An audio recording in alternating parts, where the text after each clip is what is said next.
go. All right. Well, We're good to welcome to go. 1 Million Cups Fairfax. Should I start or? Yeah, we are good to go. Okay, cool. So, folks, welcome to 1 Million Cups Fairfax and good morning, friends. We're glad you made it this morning. Next slide, please. Yep. Cool. So, we are part of Kaufman Foundation. We work with communities to help entrepreneurs solve problems they face in their business. Next slide, please. We are local and we are national. We are about presentations and not pitches. We are about authentic connections, not networking. We run for communities, by the community, and we are radically and intentionally inclusive. Next slide, please. So we welcome our visitors. If you are a visitor or haven't been here for a while, please raise your hand. And when called upon, please tell us your name, your business name, how you heard about us, and who invited you to the event. Jen, can you please? I see Dennis Schaefer has his hand up, AJ. Yeah, Dennis? Yeah, Dennis Schaefer's my name. Company is Biz Apps, and I heard about you. I heard about Million Cups from AJ. Great. Thank you. Who is next? Anybody else? I don't see anyone else. Anyone else, please? All right. Roberta, are you new? Actually, this will be my third meeting. Oh, Thank you. great. Welcome. That's right. Yeah. Well, you still have a chance to present yourself. Go ahead if you want to. I'm working on it. Okay. You want to introduce again or we move forward? We can move forward. Okay. So next slide, please. Well, folks, we want to grow our participation. Scan the QR code, check in, and also invite your friends to attend and benefit from these events. Moreover, it helps us to show Kaufman Foundation how active and engaged we are in the community. Next slide, please. Well, we cannot do this without our organizers and ambassadors. In fact, we are always looking for new organizers to recruit new organizers. So if you are interested, please let us know. And we are also part and supported by Central Fairfax Chamber of Commerce. Next slide, please. So today we have two sponsors, George Mason, who let us use their facility once in a month for the in-person meeting, and also Deborah Lansom from Pinch Time. So Jen, can you present George Mason, please? Can you talk about? Jen is not here, I believe. Didn't realize he's. So anyway, Deborah, the floor is open to you. Sure. Good morning, everyone. Happy to be the coffee sponsor this month. We provide executive and virtual assistant support to our clients. We do that by helping them to make the transition from doing all of the back office requirements and helping them to strategize on what's going to give them more time in their life. Happy to be here and thank you for the opportunity. Thank you, Deborah. Next slide, please. So while we are in the meeting, please mute your microphones and phones. Be courteous and respectful. After the presentation, you will have a chance to ask one question at a time. So when you have a question, please raise your hand. Next slide, please. So today's presenter is Hyacinth Tucker. Hyacinth is the owner and CEO of the Laundry Basket LLC. Hyacinth, the floor is open to you. Awesome. Okay, thank you. Thank you for the introduction. Good morning, everyone. As I was saying earlier to John and Jen, it's like coming back home to a family reunion. This is my third time presenting, and they say third time is a charm, so hopefully this will be a great experience for everyone. I guess we will just get started. So my challenge question after I go through my presentation is, thank you, Scott. Okay, I'm gonna be focused. Okay, is what are the best practices for ensuring consistency?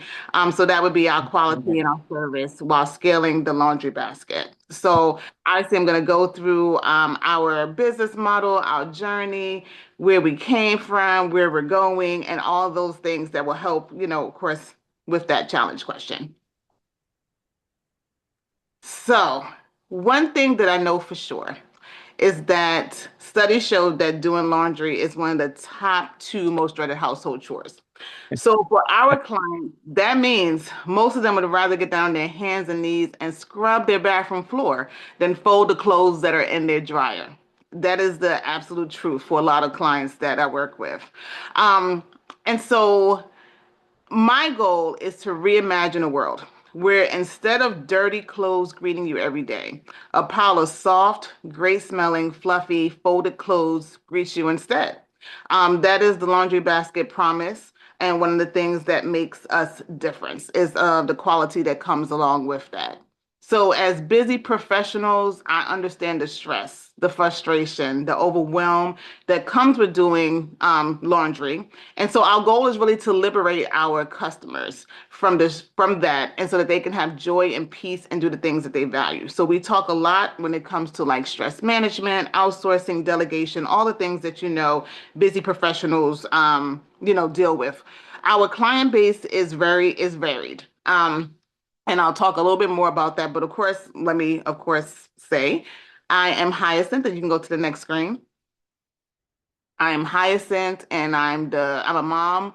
I'm a wife. I'm an Army veteran, and of course, the proud owner of the Laundry Basket. So we are a marketplace platform that is more of like a broker connector, and we connect busy households and small businesses with vetted local laundromats and dry cleaners. So that is one of our business models that we've transitioned to, and I'll explain why as we continue to go on.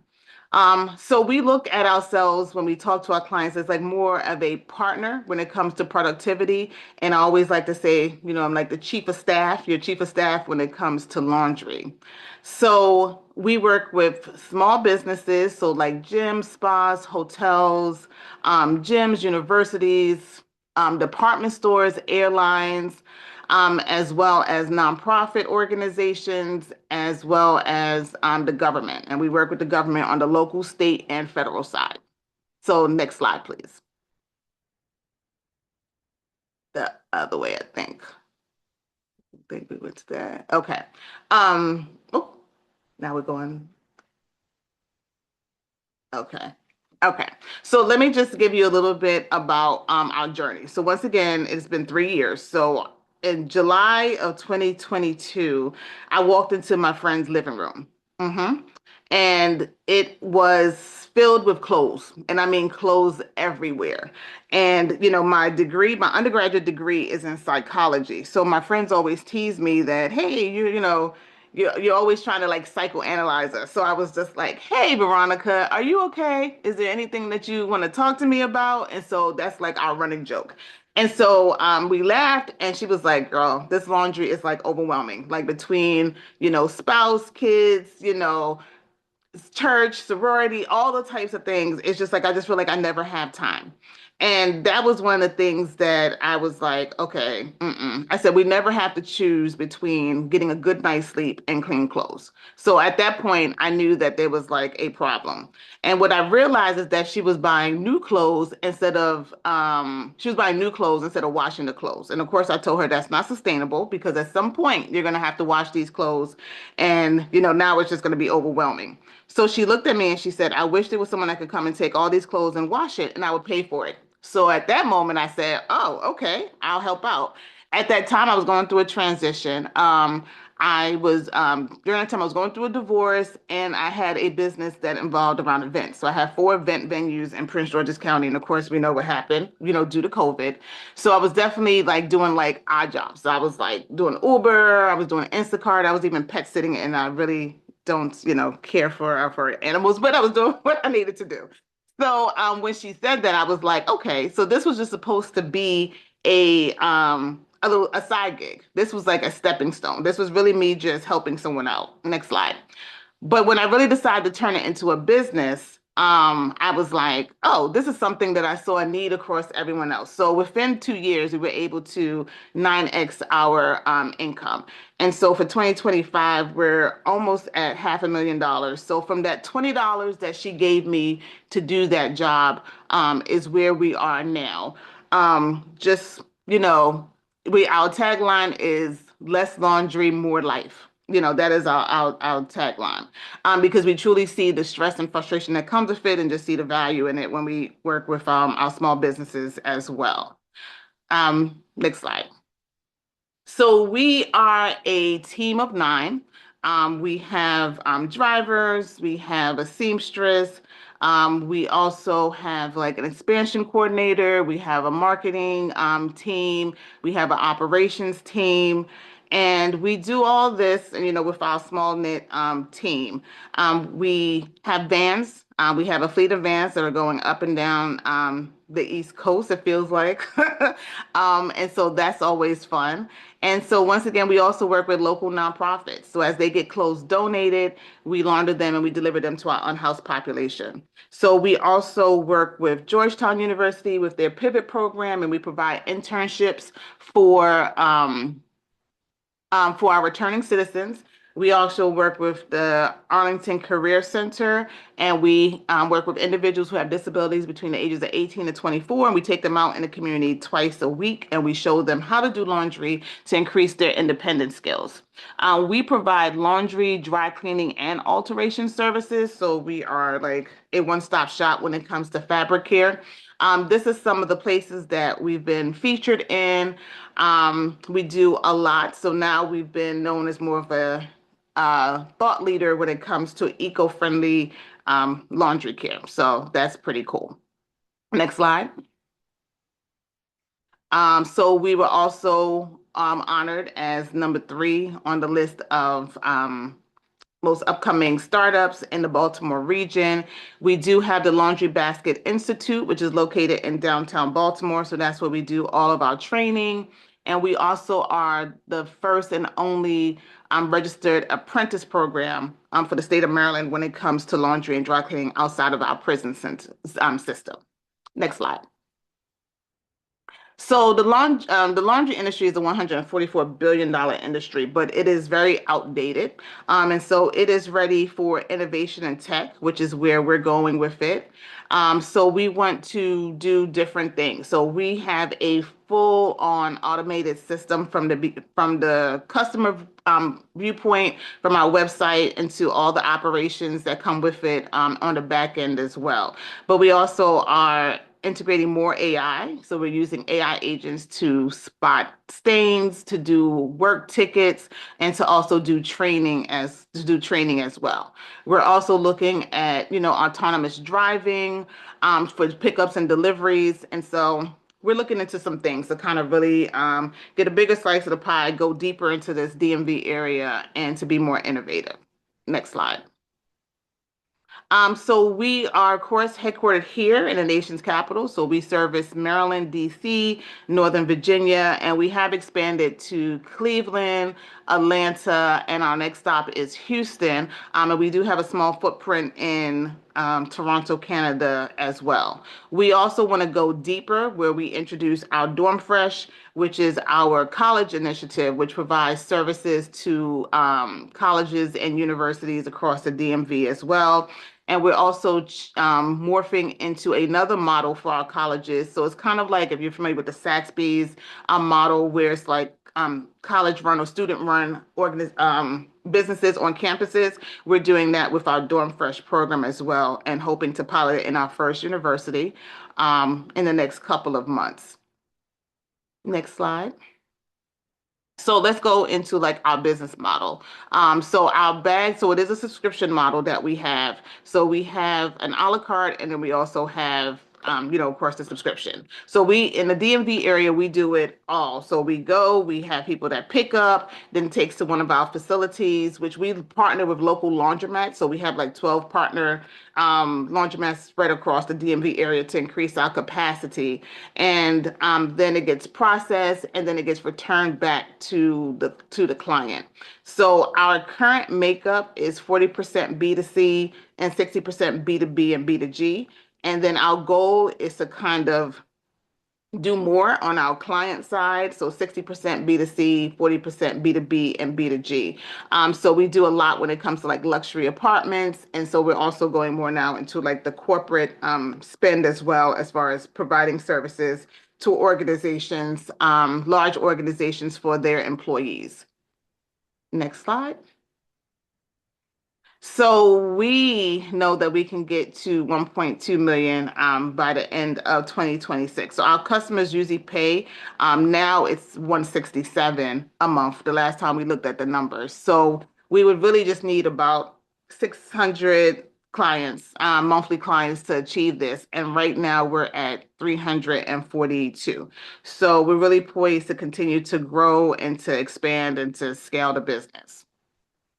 Next slide. And that is me. So join us on this journey to make Laundry Day no longer a dirty word. And thank you for your time. And then we'll go into the challenge question or any questions. I'll leave it from there. So please raise your hand if you have a question.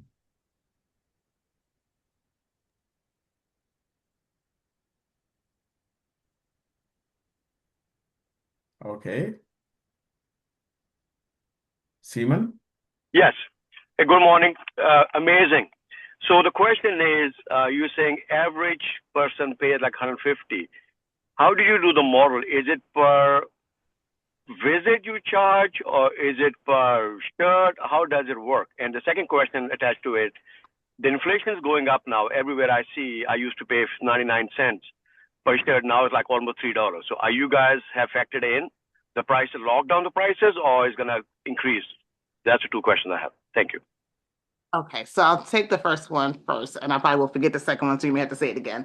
So the first one is our business model is that we charge per bag. So when it comes to laundry, we charge per bag, and so that is that $35 rate. So we have on a subscription model, it's $30 a bag. But most of the individuals that we have are families. So they usually like get like 6 to 8 bags a month.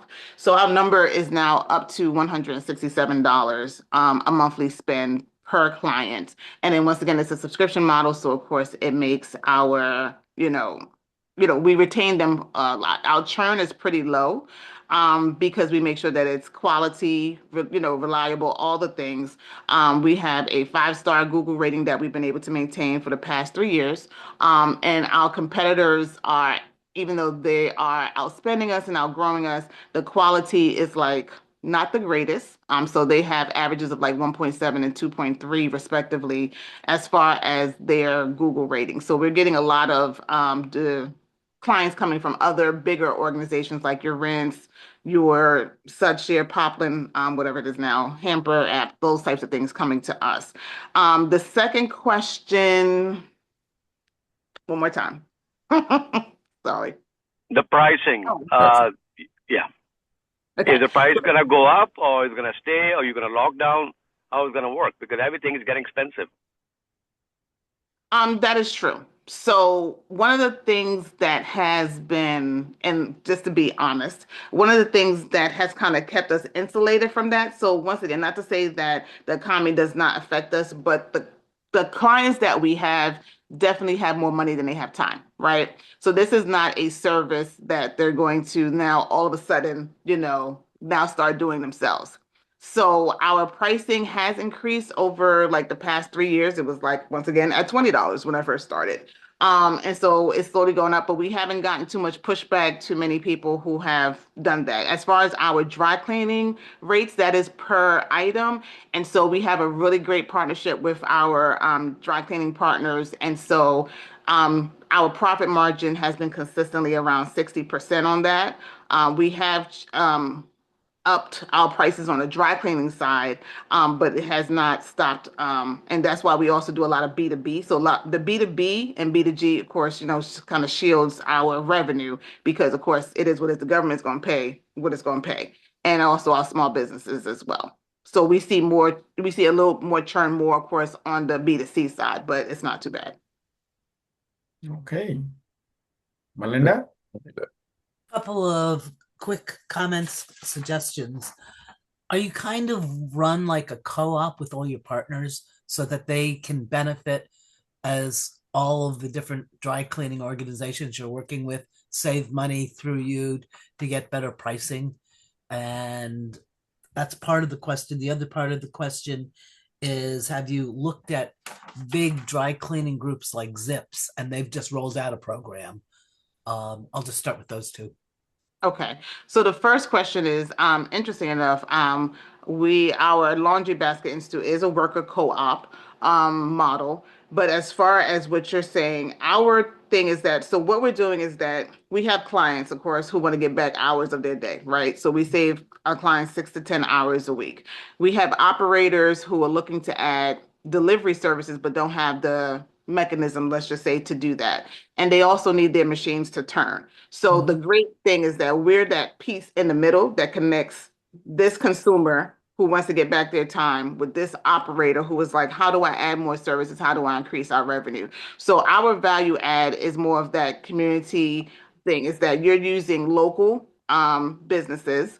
You're putting more money in their pocket. We're giving them the resources to expand because they don't have pickup and delivery, and that's the part that we offer as well. So that is the model that makes us really attractive to our partners, and why they stay and why they, allow us to do what we do when we need to do it. We never have a reason to have like low capacity. So because we have so many different partners, they allow us to keep our stuff there. We get discounts on like, obviously the machines and like supplies. So it's just a great little family that we have going on, honestly. So that is your first question. And what was the second question? Are you going to dry cleaners like Zips Uh, that are starting to be regional and doing they've got their own continuity programs. They just rolled out in the last 3 months, I guess, a program all over the DMV. Okay. Because Sorry. this is a safe space, even though it is recorded. One of the things that we value with the laundry basket is, as I've already stated. So of course we have our core values and all our pillars, et cetera, et cetera. But we definitely quality. What we see sometimes is that, as they say, you can either have it fast, you can have it good, or you can have it, inexpensive, right? So it's hard to have all three. So we prefer partnerships with like more local mom and pop dry cleaners where we can actually have more of a hand in the quality, as far as like, because what we don't want is that we don't want it to be like, okay, you're doing this mass production and everything gets done in like an hour and then the quality is not there, and then we have to now on the back end, because we're the ones that have to deal with the quality issues. Like they're not gonna go to Zips because they don't know that. They come to us and then we have to deal with something that so just the way our model is, we're working more with like like your local dry cleaners, and we're able to get better pricing as well. And we're able to have a part of like, we're behind the scenes actually in there, making sure and spotting and making sure like that stain around the collar, that situation, that we're able to address it before it gets to the client. And we're able to better do that with that model. Great. Okay. Hey, Deborah? Deborah? Good morning, Hyacinth. That was a great presentation. I enjoyed it very much. And I'm just going to tell you, you are spot on with the target market that you're going after. We have two sides of our business. The other side is dedicated personal assistance. And what we decided to do early on was to work with clients who are economy insulated. So the price doesn't matter. I will tell you that during COVID, our business doubled because there's a percentage of clients out there who are very interested in having services. and they have the financial resources to pay for it, and they will pay. So I would love to get together with you. I have a couple of things that I'm working on. We've been approached by a family office to provide some high-end concierge services, and I'd love to be able to have a conversation with you just to see what we could do together and the kind of conversations. But I like your model. I like the fact that you're not going low end, because low end is not going to appeal to my customer base. They're going to say, nope, don't want a zip. They don't want a zips um, model. They want the model you're doing. And I just think it's great. Thank you. I appreciate that. And I would love to talk to you later. Thank you, Deborah. Absolutely. I'll put my contact in the chat and you can email me. Thank you. Sure will. Thank you. Yeah, and so that should go for everybody else. Make sure you get your contact information in the chat so everybody can connect. Colleen, Sure. good morning. So thinking about, first of all, fantastic presentation. Also, I really love the real photographs and not stock imagery. 1,000 points on that. Thinking about operationalizing. So what I'm hearing is you have a high touch service. You're not Uber of laundry. You are taking the brand reputation of that launderer operator, and some of them are small businesses and maybe even the campus. I mean, I know that's so how do we keep that quality with like this little network? So I'm curious about the operation. Like you said, you have systems set up right now, but how do you control for that quality? And is the idea that each town that you expand to would get a laundry university and have a regional director? I mean, is the idea that you replicate this same kind of high touch situation in Atlanta?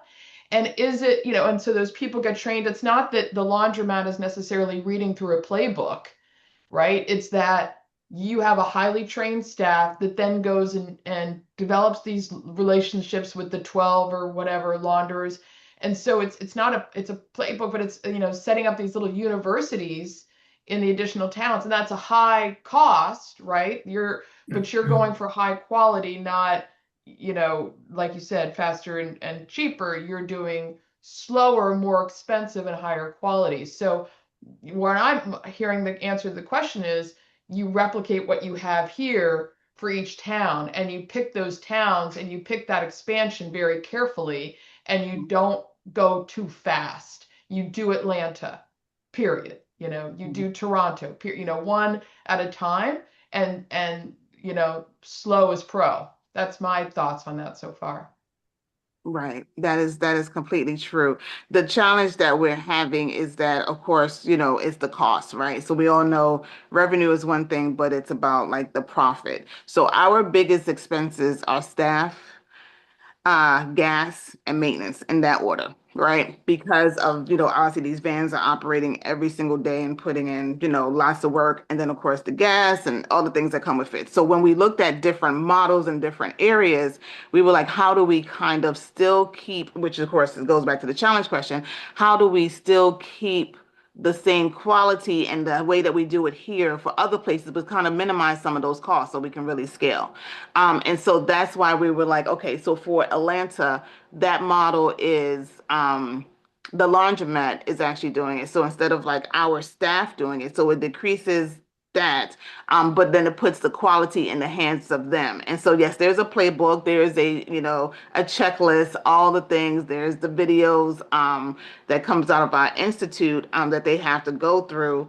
But it's still kind of like scary. It's kind of like, it's leaving your baby in the hands of someone else for Yeah. like the first time, because here in the DMV, obviously we're on it. Like, we're on it, in every step there. It's kind of like, look, we trust you, we vetted you, we trust you, but you got to And do this for us, right? And maybe Gotta there's a way to have them have a little skin in the game and the branding game, like where people know what laundromat their laundry is going to, or, I don't know, something that gets them skin in the game. And it's not just all riding on your brand.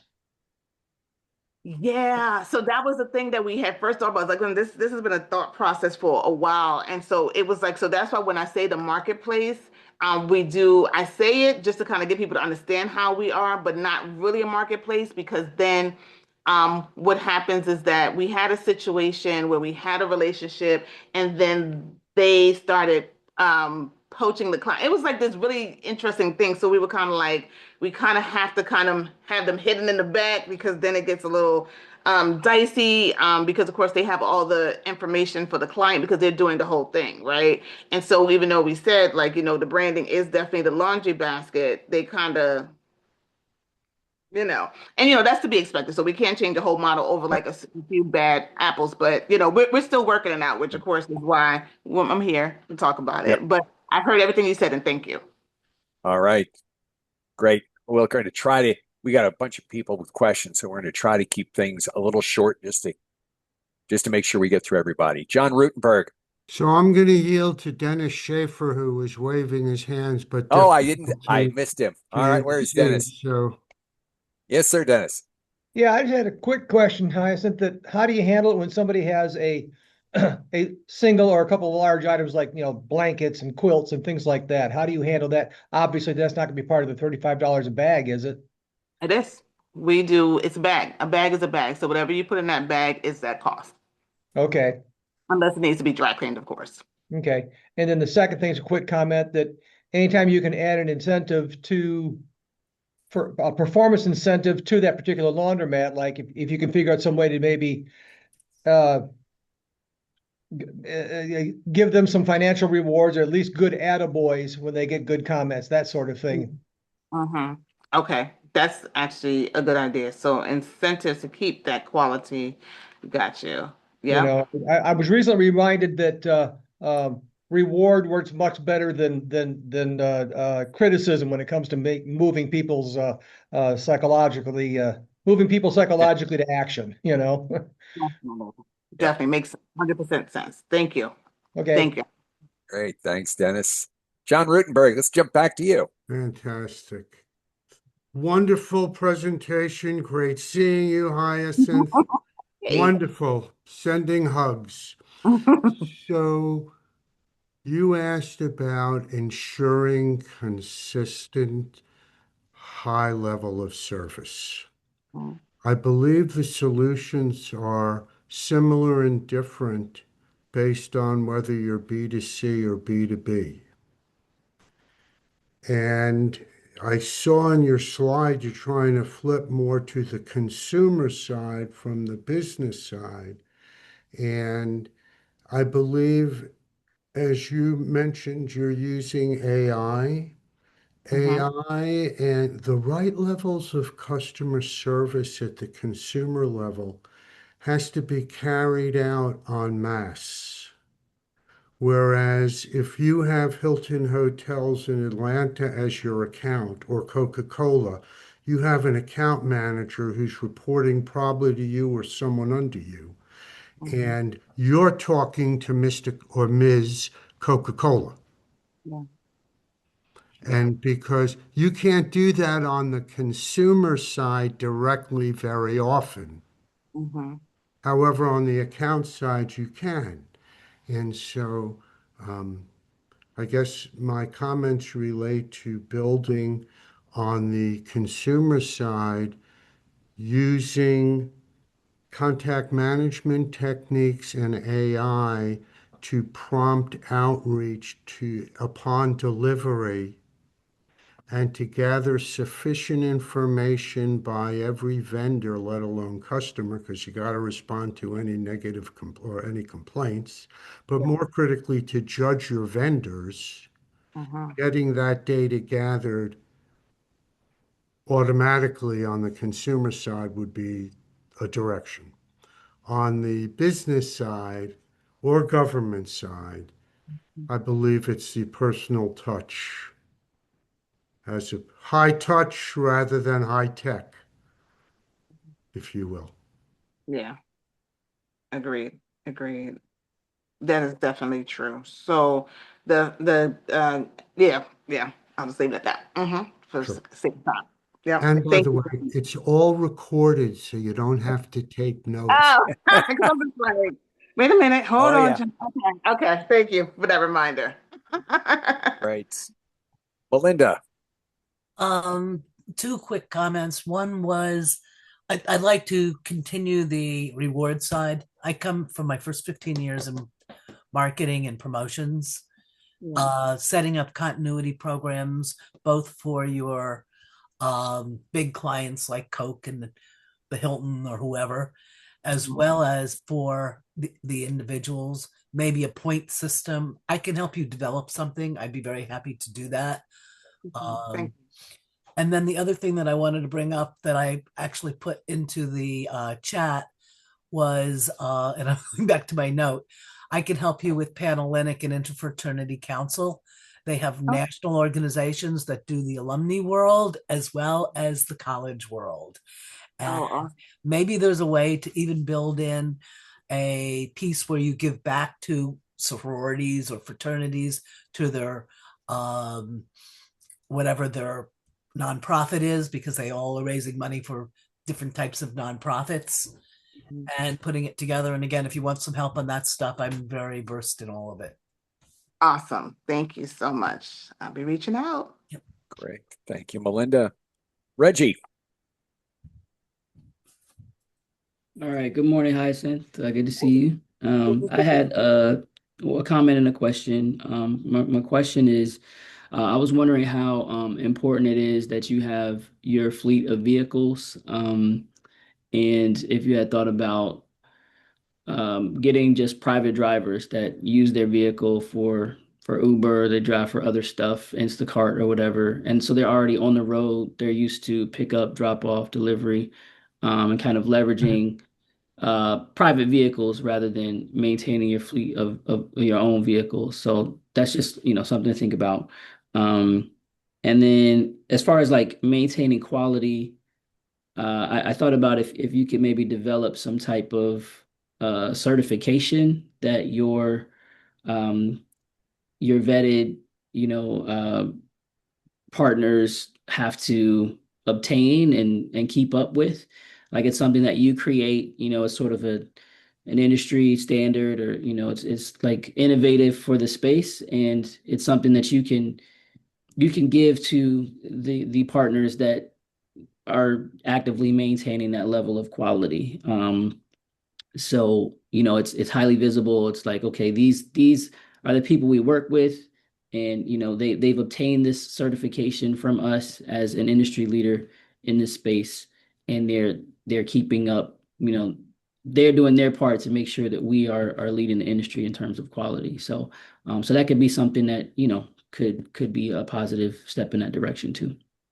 Yes, that is an amazing idea. So we'll definitely look at that. With the first one, the issue that we had is just the capacity. So most people have, of course, sedans, four-door sedan.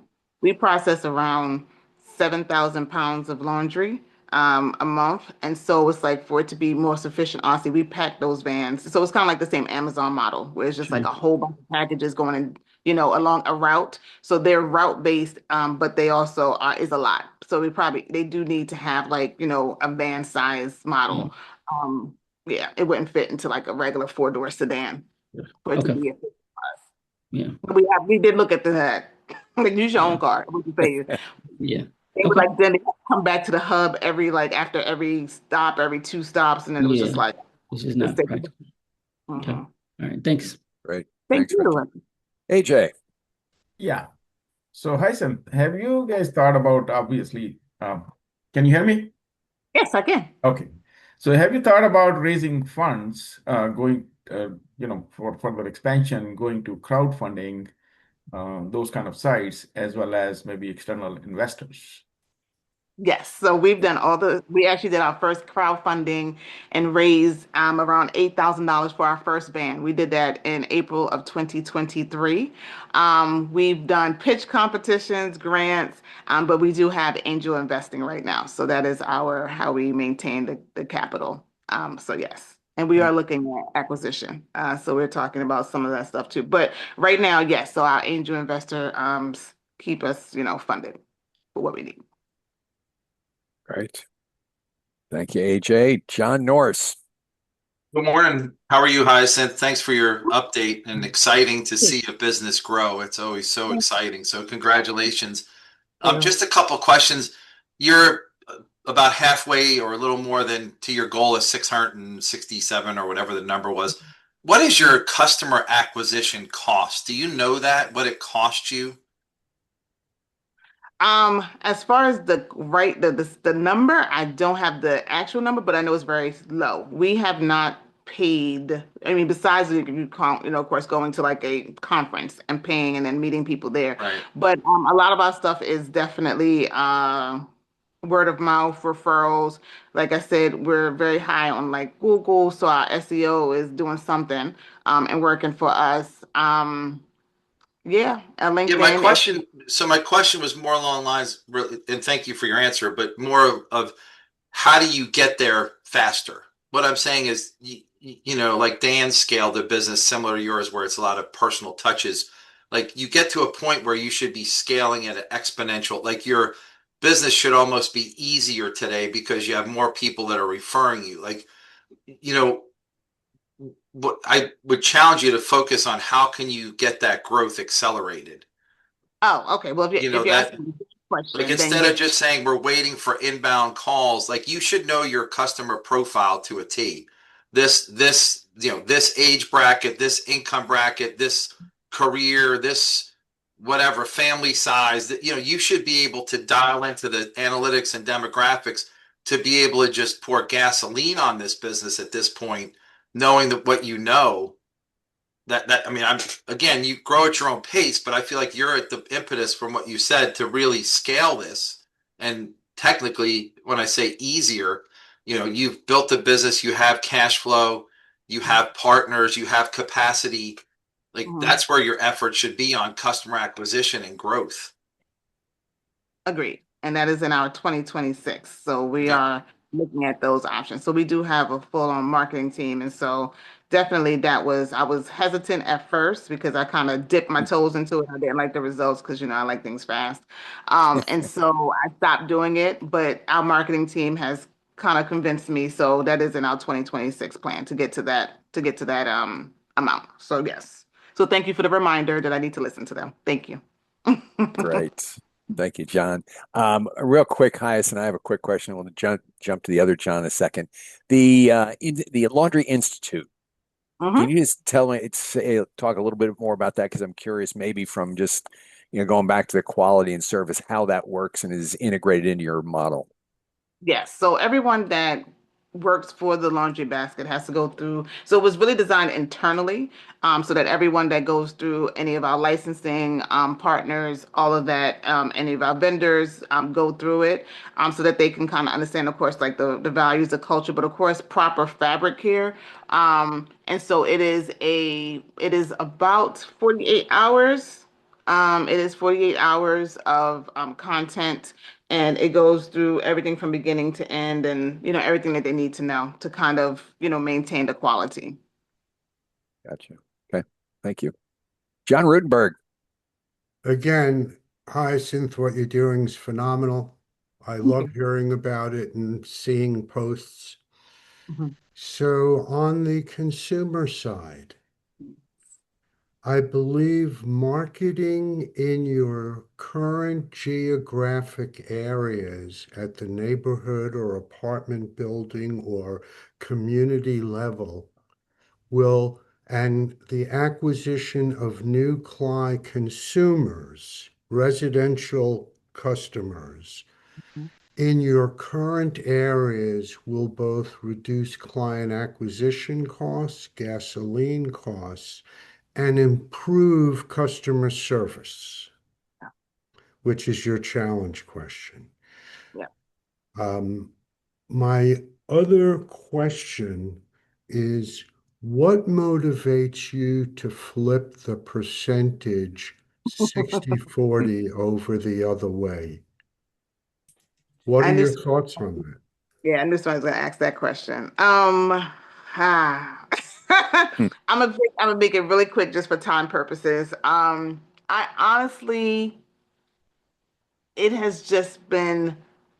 Honestly, there's no science behind it. There was like actually just we're just seeing more the impact when it comes to our B2C clients, and that's how we kind of started. And I felt like we were getting away from where we started from, which was like that, you know, single mom, kids, the types of things. And so I was like, we wanted to do more to kind of get more of just where I started. But It probably will change again. I'm not even gonna lie to you because it's changed like 2 or 3 times. So I don't have, it's like not a scientific, psychology behind it. It was really just a personal preference to kind of get back to like how we started in the roots.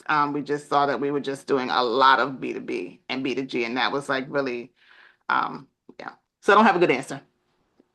So if I need to flip All it, that's right. probably my next challenge question. Should I we try look to? forward, hey, I look forward to catching up and talking about it with you. Okay, I wish I had a better answer, but I knew somebody was going to ask me that. So, but thank you, John. I always appreciate you. You bet. Excellent. Let's see.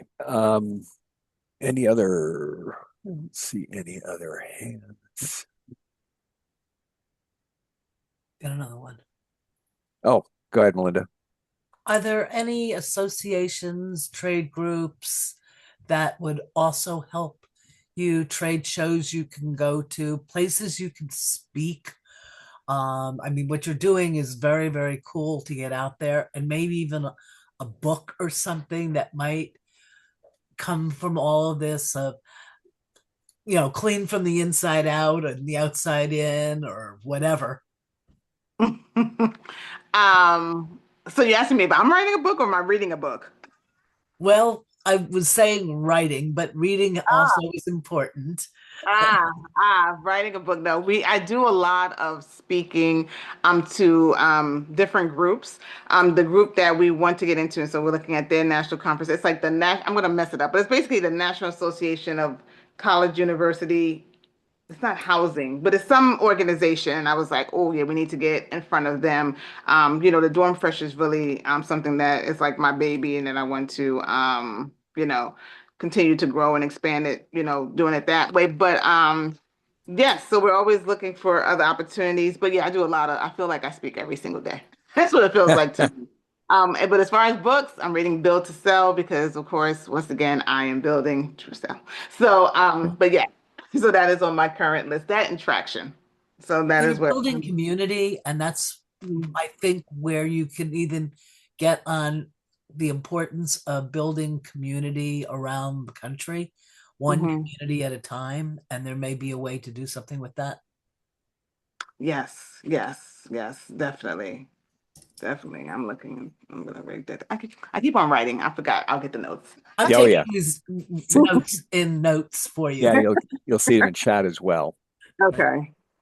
So I do have another quick question for you, Hyacinth. With regards to choosing or finding the people that you're partnering with, the various family and independent businesses, how do you find them, and what is that process?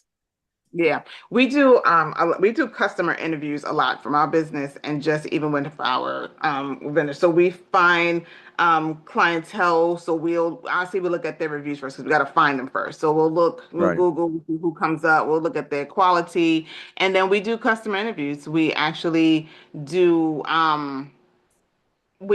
talk to clients. We do spot checks, like to see like the cleanliness, how they are, like the process.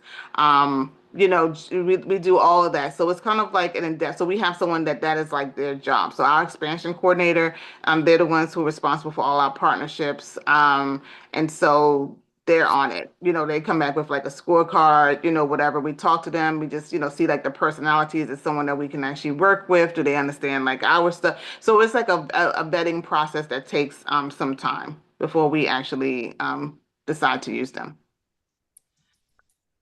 Great. I mean, and then I'm assuming that, you're talking about expanding into Atlanta and a couple of other cities, that Mhm. all of that is precursor to going in.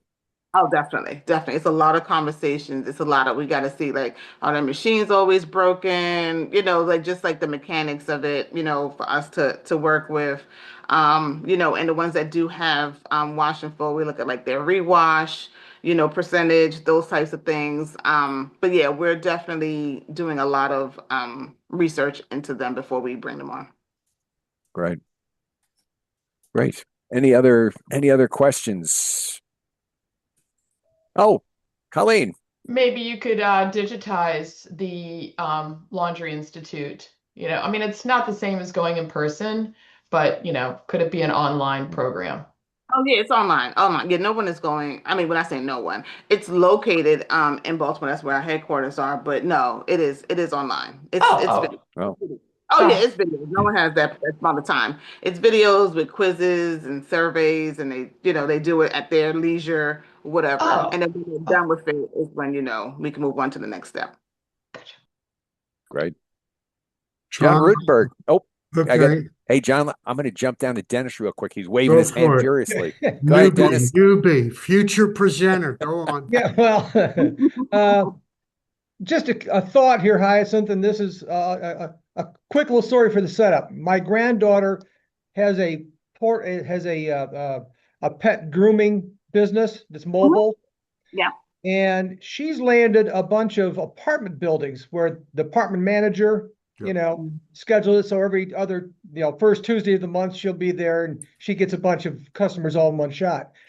Have you had any luck with like apartment buildings and getting multiple pickups and deliveries in one location like that? And if so, how well does that work in terms of reducing your costs? Yeah, that works very well for us, which is another reason why we go back to the B2C because we love that. So our first ones were like the properties at Arundel Mills, because once again, we're looking at luxury apartments. Like we don't want our staff to have to go Right. to the third floor, walk down the hallway, do that, lug the bags. So we do have that, but we love it where they have like a concierge desk at the bottom and that they work with us and that they can hold the bags, on both sides when we pick up and delivering. And so we do that. So the Arundel Mills properties was like our first ones, the ones around, well, obviously like the casino, and then we moved on to some ones in Baltimore, like near Johns Hopkins and near the harbor. So once again, looking for like those luxury apartments, but that is definitely a great model for us, and we love it. And there's another quick thought. You might check into people that do pet grooming because they get a lot of laundry. Oh, okay. Okay. Then think about them. I'll add them. Okay. All And right. trust me, my granddaughter will tell you it's not fun doing all that laundry all the time. I'm sure. I'm sure. We know. We know. We Yeah. know. Thank All you. right. Yeah. So John talk Rutenberg. to us about where you're starting in Atlanta Mhm. and what caused you to start in that particular area? Because Atlanta is very large. Yep, yep, yep. I'm not well versed with how that like the names of the areas in Atlanta because that's more like the expansion coordinator that's handled that. But yes, we do a portion of Atlanta. I want to say it's Midtown. I could be Okay. wrong, but we have three partners in Atlanta, and we chose Atlanta first because it has a very similar demographic to the DC area. As far as just like the makeup of busy professionals, all the things that we're looking at, income level, those types of Yeah, things. That was like sure. our first one. And then Houston, the second. Cleveland was just an offshoot last year because I had a friend and she was going through the same thing. And I was like, if you find 10 other people that have the same problem that you have and are willing to pay. So we do the suburbs of Cleveland. So that was more of just me just Okay. doing it because of that. But everything else is more calculated. So why are we getting into this area? Yes. Awesome. Awesome. And then I'm Very, sorry, real quick. We also have yeah. people who want to license and they partner with us in license. And so we're looking at some of those opportunities as well. So they pay like a licensing fee and some other fees to kind of bring the laundry basket in a box to their area too. So where they take on more of the ownership of it. So, but another conversation for another day. But yes. Great. Well, Hyacinth. Oh, Melinda, we got one more. We got time for one more. Just a quick question. I'm your neighbor. I'm in Canton. Oh, hey. So we got to do something about that. Yes, yes, yes, yes. Sounds good. Sounds good. Thank you. All right. Well, thank you, everyone. With that, let me share my screen again. And Hyacinth, I got one final question for you. And that is, what can our 1 Million Cups community help you with? What else can we help you with today?